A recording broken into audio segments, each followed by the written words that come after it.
Hello students. हम लोग van der Waal equation पढ़ रहे थे। वांडरवाल इक्वेशन के बारे में बात कर रहे थे। तो अब हम लोगों का जो टॉपिक है वो है वांडरवाल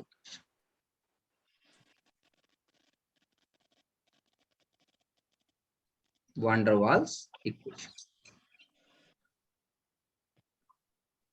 फॉर रियल गैस। वास्तविक गैसों के लिए वांडरवाल समीकरण।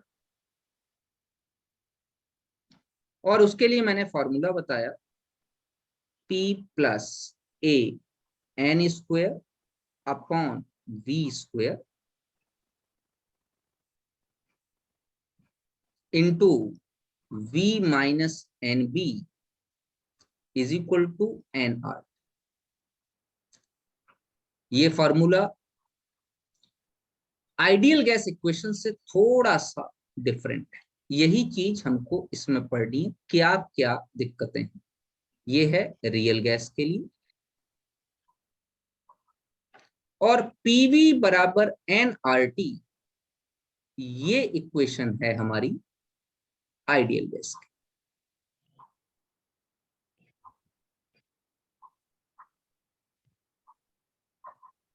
दो करेक्शंस के बारे में मैंने आपको बताया, एक प्रेशर करेक्शन और एक वॉल्यूम करेक्शन। एक एक करके पढ़ते।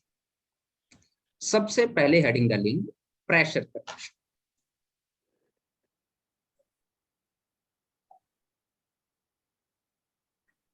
प्रेशर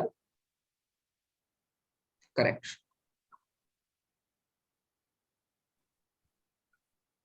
प्रेशर में क्या करेक्शन किया, ध्यान से समझिए भाई। मैं मान लेता हूं ये एक कंटेनर, ठीक है। आइडियल गैस के मॉलिक्यूल्स पॉइंट मास थे, तो वो बिना किसी अट्रैक्शन फोर्स के एक दूसरे पर कोई अट्रैक्शन नहीं लगा रहे। इसलिए अगर पॉइंट मास की बात करूं तो डायरेक्ट इस वॉल पर जो टक्कर दे रहे हैं, जो कोलिजन दे रहे हैं, उसके कारण प्रेशर। तो पहली बात तो हमको ये याद रखनी चाहिए कि आइडियल गैस ये कहता है कि pressure is due to the collision on the wall of the container. Pressure is due to the collision on the walls of the container। और ये बात आइडियल गैस के लिए बिल्कुल सही। तो क्या रियल गैस के लिए कुछ और होता है? नहीं नहीं, कुछ और नहीं होता। बता, आइडियल गैस के लिए ये पॉइंट मास, ये मैं ऐसे बनाए दे, आइडियल गैस के लिए पॉइंट मास, ठीक है।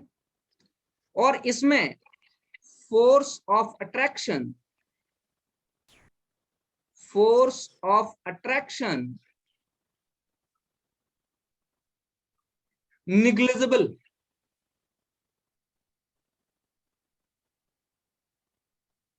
तो इसका मतलब ये मॉलिक्यूल अपनी पूरी ताकत के साथ वॉल से टकराएगा, ये मॉलिक्यूल भी अपनी पूरी ताकत के साथ वॉल से टकराएगा, ये भी अपनी पूरी ताकत के साथ टकराएगा, ये भी अपनी पूरी ताकत के साथ टकराएगा, सब अपनी पूरी पूरी ताकत के साथ वॉल से टकराएगा। ये आइडियल गैस है। अच्छा, मैं एक और कंटेनर बना रहा हूं और मैं रियल गैस की बात कर,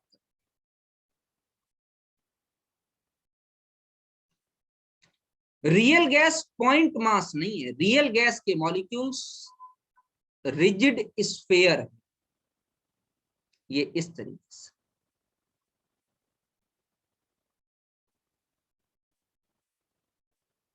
इस तरीके से, ये रिजिड स्फेयर, ठीक है।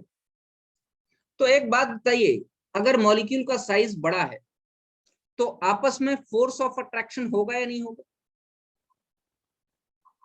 Force yes of sir. Attraction will be large. Force of attraction large होगा। इसका मतलब ये वाला मॉलिक्यूल क्या पूरी ताकत के साथ, मैं थोड़ा पेन चेंज करता हूं, ध्यान देना मेरी बात, क्या ये वाला मॉलिक्यूल पूरी ताकत के साथ वॉल से टकरा पाएगा? नहीं टकरा पाएगा, क्योंकि पीछे वाला मॉलिक्यूल इसे अपनी तरफ खींचेगा, ये वाला मॉलिक्यूल भी इसे अपनी तरफ खींचेगा और ये वाला मॉलिक्यूल भी इसे अपनी तरफ खींचेगा। इसका मतलब प्रेशर डेवलप, ध्यान देना, ऑन द वॉल, वॉल पर will be somewhat lesser than ideal gas. Yes sir. Wall पर लगने वाला प्रेशर थोड़ा सा कम होगा। कोई इसमें कोई मतलब न समझ में आने वाली बात नहीं, पीछे से कोई खींच रहा, लेकिन ये खींचना भी तो फोर्स ऑफ अट्रैक्शन है। तो बेटा Yes. एक बात बताओ, ये वाला मॉलिक्यूल वॉल पर इस साइड से टकराएगा नहीं टकराएगा? तो इस वाले मॉलिक्यूल को ये वाला मॉलिक्यूल अपनी तरफ खींचेगा। तो मैं ये कह सकता हूं कि जो बीच वाला मॉलिक्यूल है उसको तो पूरी ताकत मिलेगी कहीं से भी जो है टकराने के लिए, लेकिन जैसे ही ये मॉलिक्यूल वॉल के पास जाएगा, वॉल के पास वाले मॉलिक्यूल अपनी पूरी ताकत से नहीं टकरा पाए। तो वॉल के पास वाले मॉलिक्यूल अपनी पूरी ताकत से क्यों नहीं टकरा पाएंगे?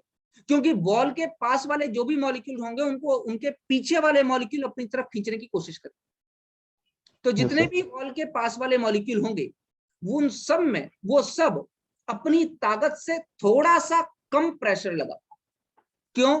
क्योंकि एक फोर्स ऑफ अट्रैक्शन में पीछे से खींच रहा है। इसलिए जो नेट प्रेशर डेवलप होगा, नेट प्रेशर डेवलप होगा वो P होगा प्लस स्मॉल p होगा। कौन सा स्मॉल p? कौन सा स्मॉल p? जो पीछे से खींच रहे। मेरी बात समझ में आ गई नहीं आ गई? अब कितने मॉलिक्यूल खींच रहे हैं? अरे जितने मॉलिक्यूल इसमें प्रेजेंट है। अच्छा, अगर पर यूनिट वॉल्यूम की बात करूं तो पर यूनिट वॉल्यूम भाई ये भी खींच रहा है, ये भी खींच रहा है, ये भी खींच रहा है, सारे खींच रहे हैं। इसका मतलब मैं ये कह सकता हूं यहाँ दो तरीके के मॉलिक्यूल्स। कौन कौन से दो तरीके के मॉलिक्यूल है? एक मॉलिक्यूल तो वॉल के पास है, बिल्कुल टकराने के लिए तैयार, और एक मॉलिक्यूल बीच में। दो तरीके के मॉलिक्यूल्स हो। लेकिन ये तो नहीं है कि जो बीच वाले मॉलिक्यूल हैं वो कभी भी वॉल के पास नहीं आएंगे, वो भी कभी ना कभी वॉल के पास आएंगे। तो मॉलिक्यूल तो दोनों ही मॉलिक्यूल एक ही तरीके का फोर्स शो करेंगे। जो वॉल के पास है वो अंदर वाले मॉलिक्यूल उनको खींचेंगे, और जब अंदर वाले मॉलिक्यूल वॉल के पास आ जाएंगे तो फिर उनके पीछे वाले मॉलिक्यूल उनको खींचेंगे। तो इसका मतलब मॉलिक्यूल का जो खुद की आइडेंटिटी है वो तो बिल्कुल सेम है, लेकिन हाँ दो टाइप्स हैं, एक तो वॉल के किनारे और एक बीच। ये दो टाइप मॉलिक्यूल्स के हैं। तो ये जो स्मॉल p लग रहा है, ये स्मॉल p दो टाइप के मॉलिक्यूल्स में लग रहा है। तो जरा स्मॉल p की कैलकुलेशन देख, हमको क्या निकालना है? Small p। यहां देख लेते हैं। मैं मान लेता हूं पर यूनिट वॉल्यूम में जो वॉल के पास वाले मॉलिक्यूल्स थे उनके लिए लग रहा था N/V per unit volume, number of moles per unit volume, और जो बीच वाले मॉलिक्यूल्स थे उनके लिए भी लग रहा था N/V। तो मैं ये तो कह सकता हूं ना भाई, हर मॉलिक्यूल वॉल के पास भी आएगा, हर मॉलिक्यूल बीच में भी होगा, टकराएगा, बीच में आ जाएगा, फिर वॉल के पास वाला जो जाएगा वो वॉल के पास हो जाएगा, और ये टकरा के जो पीछे आया ये पीछे आ जाएगा। इसका मतलब हर मॉलिक्यूल वॉल के पास भी जाएगा और हर मॉलिक्यूल बीच में भी। तो इसलिए मैंने इन दोनों को क्या काम कर दिया? मल्टीप्लाई कर दिया, और स्मॉल p की वैल्यू आ गई, सॉरी इज इक्वल टू मत लिखो बेटा, डायरेक्टली प्रोपोर्शनल लिखो। स्मॉल p की वैल्यू आ गई N² by, sorry directly proportional. समझ बात आ गई? अरे भाई ये मॉलिक्यूल वॉल से टकरा के पीछे आएगा, पीछे वाला मॉलिक्यूल वॉल की तरफ जाएगा, तो अब जब पीछे वाला मॉलिक्यूल वॉल की तरफ गया तो ये जो ये वाला मॉलिक्यूल था ये उसको पीछे की तरफ खींचे, इसका मतलब हर मॉलिक्यूल एक दूसरे के पास क्या कर रहा है, अट्रैक्शन फोर्स लगा। तो ये बात तो बिल्कुल सही है कि वॉल पर जो लगने वाला फोर्स है वो नेट वॉल पे जो लग रहा है फोर्स वो कम लग रहा है। इसका मतलब force F by A, pressure is F by A, force per unit area, तो वो कम लग रहा है। तो दैट इज, ये जो स्मॉल p का वैल्यू आ जाता है, ये स्मॉल p का वैल्यू कितना आ जाएगा मुझे बताओ। स्मॉल p बराबर, अब प्रोपोर्शनलिटी का साइन हटाओ, a सॉरी ये v स्क्वायर हो गया ना, v into V square, a n square by v square. मेरी बात समझ में आ गई? क्योंकि हर मॉलिक्यूल वॉल के पास भी जा रहा है, हर मॉलिक्यूल बीच में। एक टाइम में जितने मॉलिक्यूल आप वॉल के पास देख रहे हो, थोड़ी देर बाद वो टकराने के बाद अंदर आ जाएंगे और अंदर वाले मॉलिक्यूल वॉल के पास चले। ठीक है भैया, तो स्मॉल p बराबर आ गया a n square by v। तो हमारा जो p टोटल लगा उस वो जो p लग रहा था प्लस जो इंटरनल जो प्रेशर काम कर रहा है उसके बराबर। मतलब इसको मैं कैपिटल P को कह सकता हूं P external on the wall, और स्मॉल p को कह सकता हूं P इंटरनल जो अंदर से लगा। चलिए भैया, तो नेट जो प्रेशर लगा, ध्यान दीजिएगा, नेट जो प्रेशर लगा P टोटल, P नेट जो प्रेशर लगा वो लगा कैपिटल P जो गैस का जो वॉल से टकरा रहे थे, प्लस स्मॉल, बोलो भैया। तो मैं कह सकता हूं P plus a n square upon v। कह सकता है नहीं कह सकता, ये हो गया P, ये प्रेशर करेक्शन। अब जरा ध्यान से देखिए, A क्या है, magnitude of attraction, magnitude of attraction. अब ये मैग्नीट्यूड ऑफ अट्रैक्शन किसके प्रोपोर्शनल होगा, directly proportional to size and mass, also A directly proportional to the polar nature of the molecule, polar nature of the molecule। अगर molecule की polarity बढ़ेगी तो A की value बढ़ेगी। जैसे मैं कहूं F2 Cl2 Br2 I2 और मैं A की वैल्यू दे, तो value of A will be like this, ये वैल्यू ऑफ A है, वैल्यू ऑफ A। भैया साइज बढ़ रहा है, अट्रैक्शन फोर्स बढ़ रहा है, मास बढ़ रहा है, और बेटा अगर अकल लगाओ तो दूर से दिखाई भी देगा। आयोडीन सॉलिड है, ब्रोमीन लिक्विड है, क्लोरीन और फ्लोरीन गैस हैं, उन गैस में भी क्लोरीन का मास ज्यादा है तो उसमें वंडर वाल फोर्स ऑफ अट्रैक्शन ज्यादा हूं। चलिए मैं अगर कहूं, मैं एक और ऑर्डर लिख के दिखाता हूं, जो हमने लिया था वही लेता हूं, N2 O2 और यहां ले लो CO2, CO2 भी लिया था हम लोगों ने, और यहां ले लो अमोनिया। क्या मैं सही हूं, ये भी तो वैल्यू ऑफ ए दिखाए। Yes sir. क्यों, अमोनिया का मास कम है लेकिन अमोनिया में पोलैरिटी बहुत ज्यादा, हाईली पोलर है मॉलिक्यूल, और स्ट्रॉन्ग हाइड्रोजन बॉन्डिंग काम कर रही, तो force of attraction one double forces के कंपैरिजन में ज्यादा ताकतवर है। तो ये ध्यान रखिएगा, ए के बारे में पूछ सकता है, ये दोनों बातें मैंने बता दी, लेकिन ध्यान रखना ए जो है मैग्नीट्यूड है, इंटरमॉलिक्यूलर फोर्सेस बढ़ेंगे तो ए की वैल्यू भी बढ़ेगी। अच्छा, दूसरी बात क्या पूछ सकता है ए के बारे में आपसे, ए के बारे में दूसरी बात आपसे पूछ सकता है unit of a, unit of a, a की यूनिट। आप जानते हो प्रेशर में जुड़ रहा है ए, प्रेशर में ए ऐड हो रहा, तो एडिटिव क्वांटिटी तो वही हो सकती है जो खुद प्रेशर, तुम प्रेशर में कोई एरिया जोड़ तो सकते नहीं, तो एडिटिव क्वांटिटी की यूनिट सेम होती। तो मैं ये कह सकता हूं AN²/V², प्रेशर P के बराबर हो। स्मॉल p तो आपने माना ही प्रेशर P के बराबर हो, तो A की वैल्यू हो जाएगी P इंटू V²/N²। हो जाएगी या नहीं? मुझे बताइए। Yes sir. यस P क्या है? एटमॉस्फेयर। E क्या है? Litre square. N क्या है?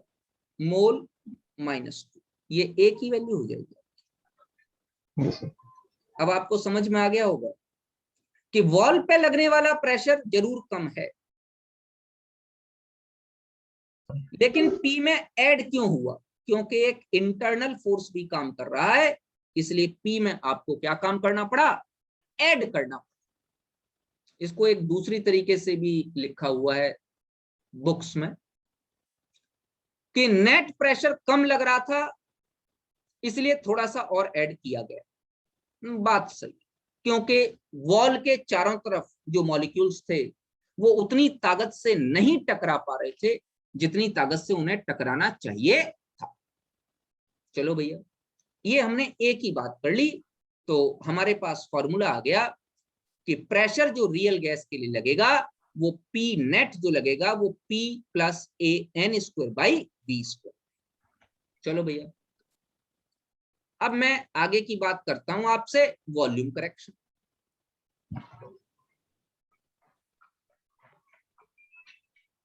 वॉल्यूम करेक्शन, वॉल्यूम करेक्शन क्या है? वॉल्यूम करेक्शन का फॉर्मूला दे रहा है V - NB, यही तो फॉर्मूला दे रहा है भाई। मैंने अभी अभी आपसे कहा कि अगर ये कंटेनर है, मैं ये कंटेनर मान के चलूं और इसमें मैंने रियल गैस के मॉलिक्यूल्स भर रखे हैं, तो रियल गैस के मॉलिक्यूल्स तो सॉलिड स्फीयर हैं भाई। तो अगर रियल गैस के मॉलिक्यूल सॉलिड स्फीयर हैं तो gas, volume of gas will not equal to volume of container. क्यों?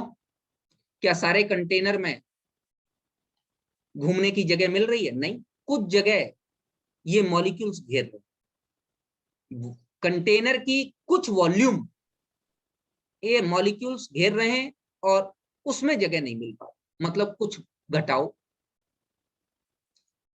तो मैं ये कह देता हूं कि V - स्मॉल v, और ये स्मॉल v क्या है? Volume of yes. Gas molecules. कोई प्रॉब्लम है क्या तुमको? No sir. कंटेनर की वॉल्यूम में से ये स्मॉल v घटाओ भैया, ये गैस मॉलिक्यूल की वॉल्यूम है। कंटेनर की पूरी वॉल्यूम गैस मॉलिक्यूल्स को घूमने के लिए नहीं मिली। साइंटिस्ट ने एक्सपेरिमेंटली इसको वेरीफाई किया, इस v को ही एक्सक्लूडेड वॉल्यूम, बटा घटा रहे हो, इस v को ही को वॉल्यूम भी कहते हैं। बेटा आप घटा रहे हो इसलिए एक्सक्लूडेड। तो नेट वॉल्यूम जो है आपने ज्यादा ले ली, तो उसको थोड़ा सा घटाओ, तो घटाते हैं भाई। तो v, small v directly proportional to number of moles, कितने मॉलिक्यूल्स थे उसी से तो घटानी पड़ेगी। अरे बोलो भाई, जितने मॉलिक्यूल्स थे उसी से घटानी पड़ेगी। तो small v is equal to हो जाएगी b, b प्रोपोर्शनलिटी कांस्टेंट, तो n b, इतनी घटानी पड़ेगी।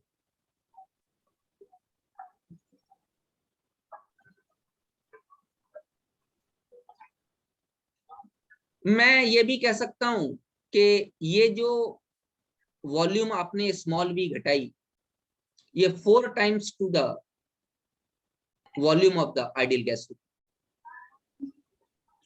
ये प्रैक्टिकली एक्सपेरिमेंटली वेरीफाइड है कि b is equal to 4v के आसपास होता है। अच्छा, अब b किस बात पर डिपेंड कर रहा है कि मॉलिक्यूल की साइज कितनी। भाई उतनी तो वॉल्यूम घटाओगे जितनी मॉलिक्यूल की साइज, तो b directly proportional to size of molecule, size of molecule. तो अगर मैग्नीट्यूड पूछा जाए ऑफ बी तो वो साइज पे डिपेंड करेगा, वो भी यही होगा F2 Cl2 Br2 I2। मैं कहूं O2 और CO2, इसमें B बताओ, तो आपको कहना पड़ेगा B CO2 का ज्यादा। बोलो बेटा, कह Yes, सकते sir. हैं? जिसका साइज ज्यादा होगा उसका ज्यादा वॉल्यूम घटाना पड़ेगा। अच्छा चलो और बात कर लेते हैं कि यूनिट ऑफ बी, बी की यूनिट क्या होगी। आपको मालूम है कि स्मॉल वी ही तो बी एन बी के बराबर है, तो v is equal to n b, तो b is equal to V by n. v क्या है? Volume, litre by mole. बोलो बेटा, Yes, sir. e का यूनिट क्या होगा? Litre mole inverse. कहीं कोई प्रॉब्लम है No, क्या? no, sir. ये दो चीजें आपको समझ में आनी चाहिए। कौन कौन सी चीजें? एक तो a और एक b। एक बात मैं आपको बता दे रहा हूं, a और b का मैग्नीट्यूड बहुत कम होता है। a और b कोई बहुत बड़ी वैल्यूज नहीं है। Van der Waals force, van der Waals constant a and b have very very small magnitude.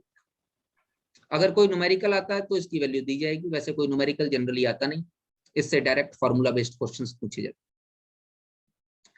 एक दो कंडीशंस की बात कर लेते हैं हम लोग। तो ये मैंने वॉल्यूम करेक्शन और प्रेशर करेक्शन तो आपको बता दिया, अब एक दो कंडीशंस की बात कर लेते हैं। क्या कंडीशंस की बात करते हैं, देखो जरा ध्यान से।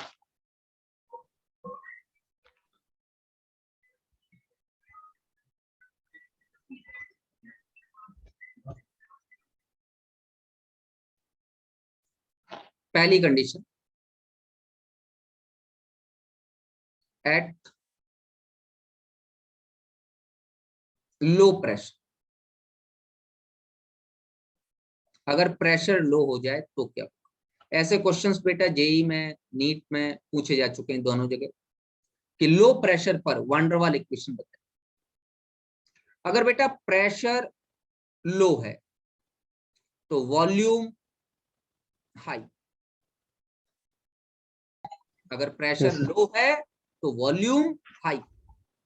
अगर वॉल्यूम हाई है तो इसका मतलब capital V is very very large then Only. Small V excluded volume. Capital V बहुत बड़ा, अगर बहुत बड़ा है तो v minus n b is approximately equal to capital. मेरे हिसाब से आपको समझ बात आ रही है? Yes, sir. ठीक है भैया, जरा बात करते। फॉर्मूला था p plus a n square by B square into V is equal to n R T. बोलो बेटा, फॉर्मूला लगाओ जरा, Yes. मल्टीप्लाई करो। PV plus a n square by V is equal to n R T. Hmm. R T से दोनों तरफ divide कर दो, R T R T R T. ठीक है ना? Yes. बोलो भैया, और ये एन की जगह 1 मोल ले लो तो एन का मामला खत्म हो जाएगा। बोलो भैया, एन की जगह में 1 मोल ले लूं तो हमारे पास एन बराबर 1 मोल। ठीक है ना? तो हमारे Yes, sir. पास एन का मामला खत्म हो जाएगा, पीवी बाई आर टी आ जाएगा। बोलो भैया, is equal to a, sorry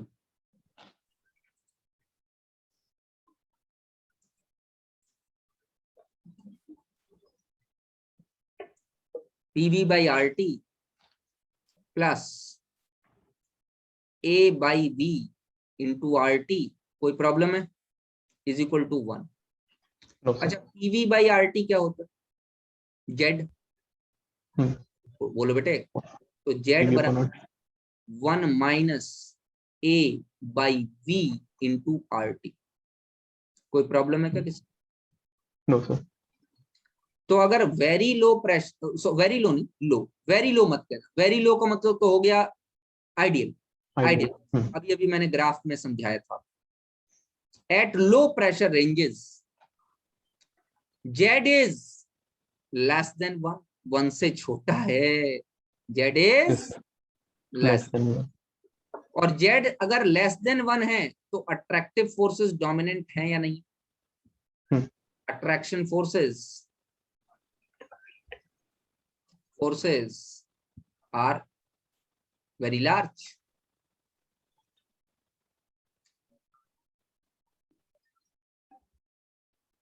अब अगर अट्रैक्शन फोर्स लार्ज है तो मैं ये कह सकता हूं the gas is more compressible in comparison to that of the ideal behavior. Ideal gas के कंपैरिजन में मोर कंप्रेसिबल हो जाएगी। क्यों? उसका कारण है कि जेड की वैल्यू 1 से कम हो गई और अट्रैक्शन फोर्स ज्यादा ताकतवर हो गई। अरे बोलो, नेगेटिव डेविएशन का क्या मतलब? More compressible than the ideal gas. Compressible हो गई। चलिए भैया, अब मैं हाई प्रेशर की बात कर लेता हूं। बी में एट हाई प्रेशर, अब जरा पीछे वाला ग्राफ याद कर। हाई प्रेशर पे सारी की सारी गैसेस कहां भाग रही थी? पॉजिटिव डेविएशन की तरफ भाग रही थी या नहीं भाग रही थी? जेड और बी के बीच का ग्राफ मैंने दिया था।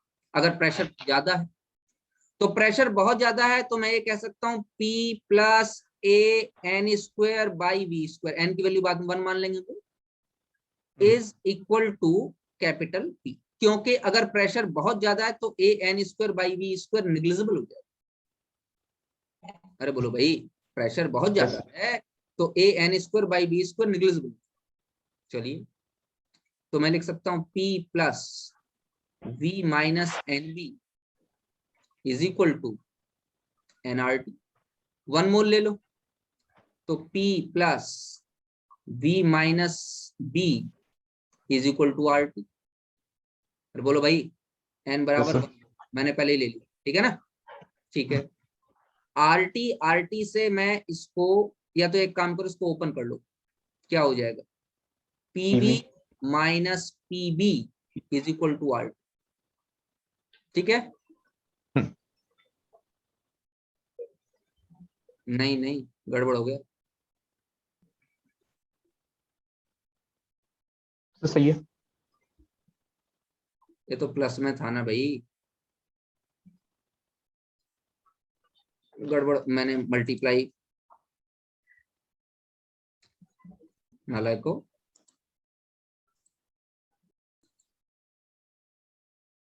सर आरटी से डिवाइड कर देंगे तो पीवी अपॉन आरटी जेड हो जाएगा। यार बीच में जबरदस्ती प्लस लगाए पड़े और कह रहे हो आरटी डिवाइड कर देंगे। सुन रहे नहीं हो?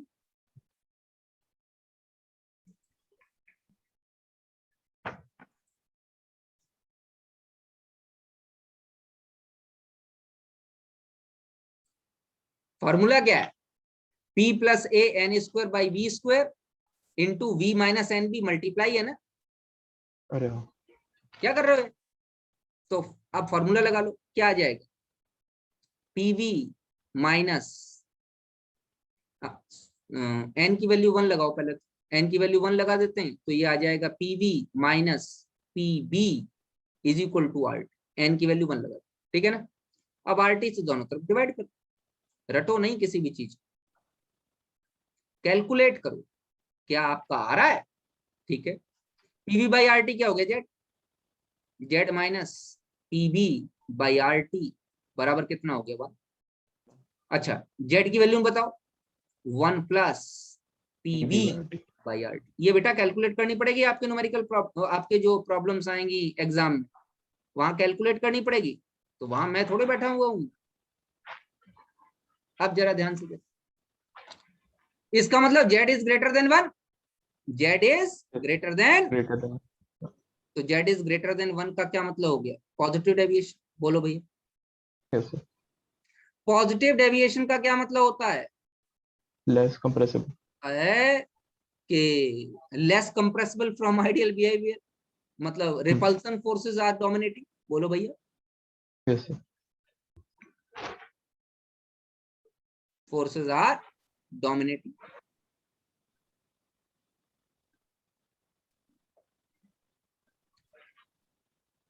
The gas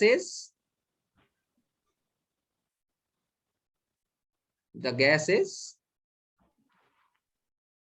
less compressible than ideal.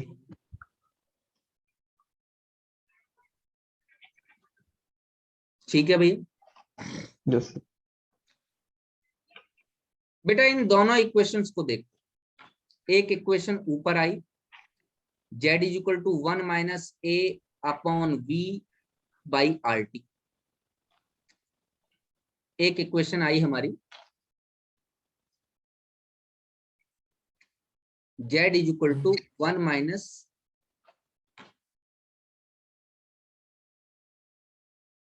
a by v R T, a by v R. और एक इक्वेशन आई हमारी z is equal to 1 plus pb by R. यही तो आई। बोलो यस सर ये वाली कब आई? जब हमने लो प्रेशर की बात की। और ये वाली कब आई? जब हमने हाई प्रेशर की बात की। Yes sir in both the cases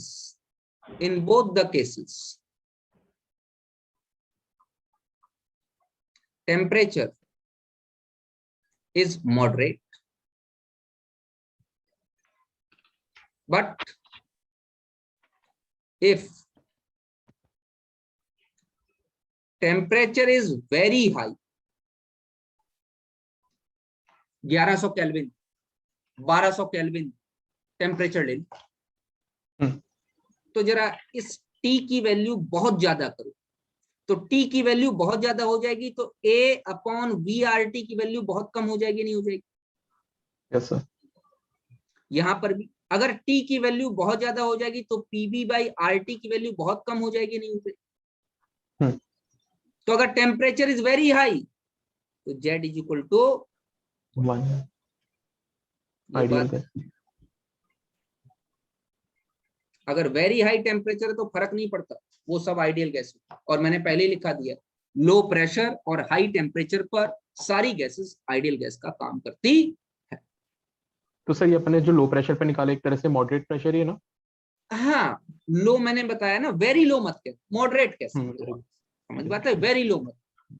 और इसमें एक बात ही ध्यान रखनी है कि हाइड्रोजन और हीलियम इन दोनों के लिए कोई फर्क नहीं पड़ता, वो हमेशा पॉजिटिव डेविएशन शो करेंगी। इनका मॉलिक्यूल बहुत छोटा है, इनका जो मॉलिक्यूल है वो रिजिड स्फीयर के वाली सिस्टम में नहीं आता, इनका मॉलिक्यूल बहुत छोटा है, तो ये हमेशा ही पॉजिटिव डेविएशन काम करेंगे, ये नेगेटिव डेविएशन में आ ही नहीं सकती, मतलब इनमें फोर्स ऑफ अट्रैक्शन ज्यादा हो ही नहीं सकता, ये नेगेटिव डेविएशन वाले केस में नहीं आ सकता। यहाँ यही बातें याद रखनी है। ये बेटा आपका गैसेस स्टेट का टॉपिक पूरा का पूरा कंप्लीट हो गया। इससे आपके जेड के ये फॉर्मूले पूछे जाएंगे, आपसे पूछा जाएगा नेगेटिव डेविएशन, आपसे पूछा जाएगा पॉजिटिव डेविएशन। पॉजिटिव डेविएशन में जेड की वैल्यू कितनी होगी, नेगेटिव डेविएशन में कितनी होगी। आपसे ये पूछा जाएगा ए की यूनिट क्या होगी, बी की यूनिट क्या होगी, ए किस बात पर डिपेंड कर रहा है, बी किस बात पर डिपेंड कर रहा है। वान डर वाल इक्वेशंस ए और बी से बहुत सारे छोटे छोटे क्वेश्चंस बने हैं पिछले सालों में। ये जितना भी था उतना मैंने आपको करा दिया। अब बेटे हम लोग एक नए टॉपिक के साथ आपसे नेक्स्ट टर्न पे मिलेंगे। तब तक अपना ख्याल रखिए, ध्यान रखिए, और घर पे बैठे हो तो मेहनत करो, समझ बात आ रही? कम से कम एक पुराना पेपर रोज लगाओ, जितने भी पुराने आए हुए क्वेश्चंस हैं उनको ट्राई करो, और जितनी मेहनत करोगे उसका फल देगा भगवान, ठीक है? चलिए मिलते हैं आपसे नेक्स्ट क्लास में।